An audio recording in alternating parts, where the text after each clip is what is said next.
s'appelle Bihaqi Wajhikal Karim. Bihaqi Wajhikal Karim, c'est un poème assez connu maintenant, eu égard à certaines circonstances que nous allons éclairer tout de suite. Et c'est un poème qui a eu une certaine notoriété parce que, figurez-vous, le Khalife général des Mourides, Cheikh Mouhamadou Mountakha Mbacké, avait donné recommandation de le lire après chaque prière canonique. Et ça, c'était du temps de la pandémie de la Covid-19. Et pourquoi ce khasida? Pourquoi pendant la pandémie? Évidemment, la suite du poème va nous le montrer. Et durant donc cela, le contenu va nous édifier sur les raisons pour lesquelles le calife l'avait choisi. Et il faut dire donc que c'est un poème de 7 vers qui n'est pas très long, qui est écrit avec la métrique Rajaz, et un poème donc dont le préambule se présente ainsi. Nous avons 2 aspects dans le préambule, puisque le préambule c'est la prière d'attaque avant d'entamer le poème. Il y a une première partie où le cheikh demande à Allah de le prémunir contre Satan, le maudit. Évidemment, entame ne peut pas être plus judicieuse puisque l'on parle d'un poème qui est là pour solliciter la protection contre les maladies, et nous anticipons déjà sur le contenu. Donc, première partie de la préambule, du préambule, le cheikh demande à Allah de le prémunir contre Satan, 11 billahi minash shaitanir rajim, jusqu'à la fin. Ensuite, dans la deuxième partie, il y a la basmala et ensuite une présentation du contenu ou bien du charisme de ce poème. Parce que dans la deuxième partie du préambule, nous sommes toujours dans le préambule, le cheikh après la basmala dit Abiyatun tahfuzu kullaman afizaha minal waba.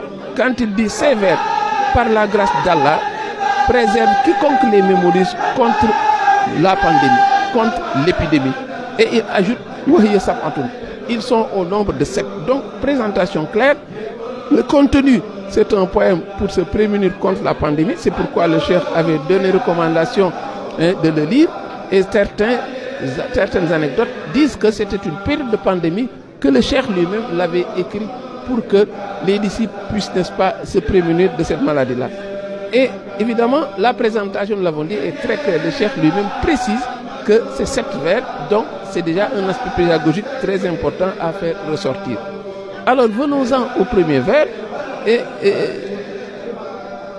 le cheikh, avant même le premier vers, il ajoute, il convient de s'évertuer à les mémoriser pour l'amour d'Allah le Très-Haut. Donc il a donné injonction de lire ce poème et même de le mémoriser, ces 7 vers, n'est-ce pas, qui constituent ce poème-là.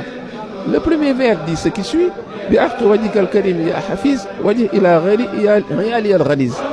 Par la noblesse de ta face, ô toi le gardien vigilant, dirige les fléaux loin de moi, loin des miens. Ensuite, l'objet déjà du poème apparaît. C'est d'éloigner de bouteilles d'or, n'est-ce pas, cette pandémie, qu'elle s'éloigne, dit-il, des miens. Il ajoute au vers 2, il a que la pandémie s'éloigne des miens, ô toi qui m'as toujours comblé de pureté.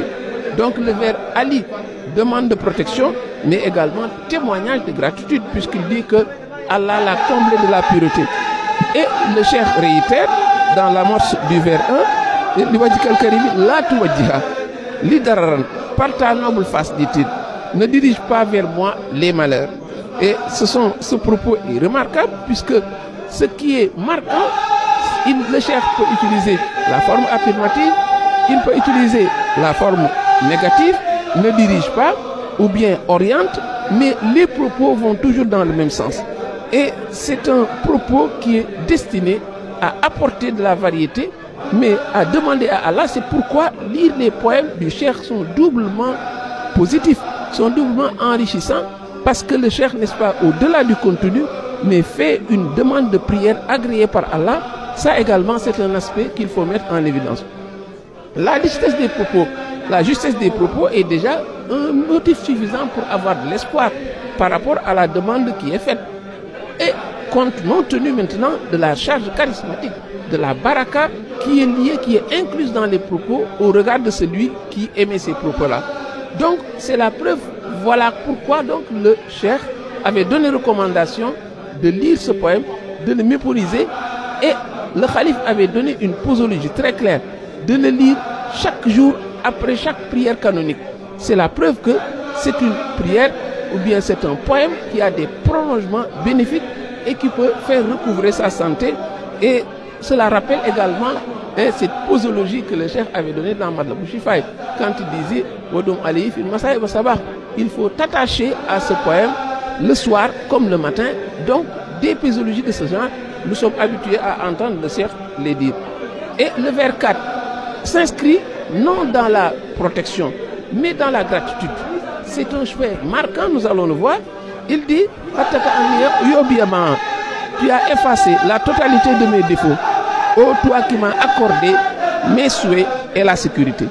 Et le vers 5 est encore plus marquant, parce que la demande migre maintenant vers la certitude.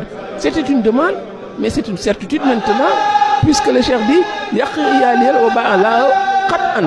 Qat'an est une particule qui est un indicateur de degré de certitude.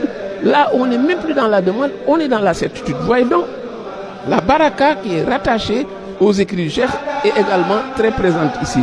Donc, il dit de manière certaine, Allah protège les miens. Donc,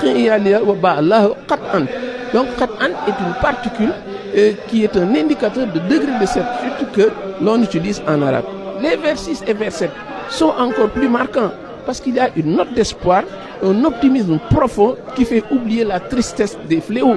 Oui, parce que le poème, nous l'avions dit au départ, c'était pour se prémunir contre la pandémie, mais il dit au vers 6, l'oppression s'est dirigée, l'oppression dirigée contre moi s'est dissipée. Plus jamais je ne serai opprimé. Ceux qui m'avaient opprimé, dorénavant, me craindront. Allusion marquante, allusion flagrante par rapport à cette cascade d'injustice et de coups tordus qu'il a subi, cet exil forcé qu'on a fait, mais le chef n'en a qu'une. Il montre que les choses étaient carabinées au début, mais ça s'est terminé par une victoire éclatante. Même si le poème est un poème de demande de protection, évidemment, cela ne peut pas manquer. Et finalement, on va voir que le verset également a un effet particulier, parce qu'il fait oublier la dominante de demande de protection. La demande de protection, on est dans un poète qui exulte. Et la demande de protection qui n'exclut pas la reconnaissance. C'est un enseignement, c'est une pédagogie du chef qui montre que, oui, l'Éternel, dit-il, m'a surpris par une joie des plus utiles. Alors le terme joie peut paraître atypique dans un poème comme celui-ci, mais c'est une manière pour le chef de montrer que, même s'il y a la pandémie qui est pesante, mais elle n'appelle pas des jérémiades décuplées, elle n'appelle pas une désolation en continu, mais il faut se rappeler que cette existence est faite de heurts et de malheurs. Elle est faite d'ombre et de lumière. Et au plus profond de la lumière, l'ombre peut survenir. Au plus profond de l'ombre, la lumière également peut survenir. Les gens doivent savoir, n'est-ce pas, concilier ces deux réalités qui sont au cœur de la vie. C'est pourquoi le mot de la fin, il le réserve à un très bon nom du prophète qu'il appelle Hadil Bashir. Il l'appelle le guide qui gratifie de la béatitude. Ce qui ne pouvait pas manquer parce que ça c'est son ADN, c'est sa signature.